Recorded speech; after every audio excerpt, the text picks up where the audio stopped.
साल के मौके पर जुटी भीड़ में ट्रक घुसाने और 15 लोगों की जान लेने वाले संदिग्ध आतंकी की पहचान हो गई है। अमेरिका के संघीय जांच ब्यूरो ने उसकी पहचान शमसुद्दीन जब्बार के तौर पर की है। 42 वर्षीय जब्बार के अमेरिकी नागरिक होने की बात सामने आई है। उसने आतंकी संगठन आईएसआईएस का झंडा लगाए हुए अपने ट्रक को बारबन स्ट्रीट स्थित भीड़ में घुसा दिया। इस घटना में दर्जनों घायल हुए। जब्बार यही नहीं रुका, उसने अपने ट्रक से बाहर निकलने के बाद लोगों पर गोलियां बरसाना भी शुरू कर दिया। हालांकि पुलिस ने उसे मार गिराया। एफबीआई का मानना है कि जब्बार इस घटना में अकेला नहीं था। एजेंसी का कहना है कि इस घटना में इस्तेमाल हुए फोर्ड ट्रक का जो पहले का वीडियो मिला है, उसमें 3 आदमियों और एक महिला को वाहन में आईडी रखते देखा जा सकता है। अमेरिका की जांच एजेंसी एफबीआई की तरफ से अब तक दी गई जानकारी के मुताबिक जब्बार टेक्सास में पला बड़ा और अमेरिकी सेना में भी सेवा दे चुका है। जब्बार ने अपनी पढ़ाई जॉर्जिया स्टेट यूनिवर्सिटी से की। उसने यहां से बैचलर डिग्री हासिल की थी। संदिग्ध आतंकी बहुराष्ट्रीय कंपनी एमएनसी डेलॉय के लिए भी वह काम कर चुका था।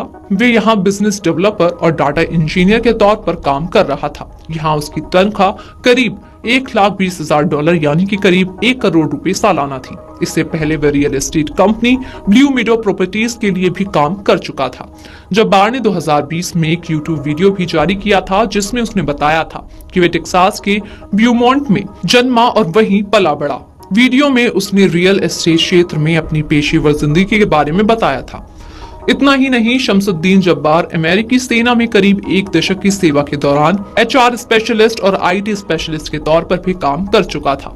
द न्यूयॉर्क टाइम्स के मुताबिक जब्बार का 2 बार विवाह हुआ। पहले रिश्ते का अंत 2012 में और दूसरी पत्नी से उसका तलाक 2022 में हो गया।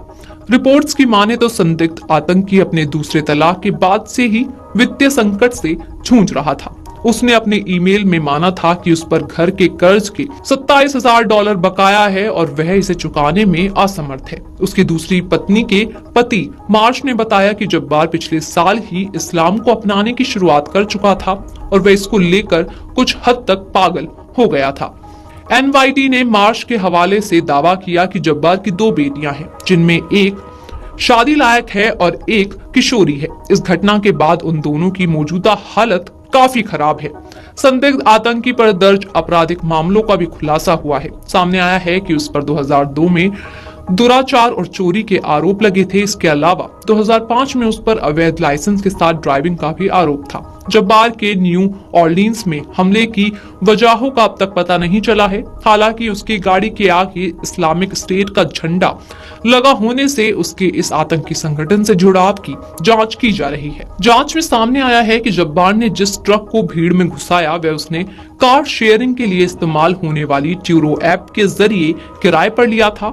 उसका ट्रक करीब 1 महीने पहले टेक्सास से न्यू ऑर्लिन्स पहुंचा था।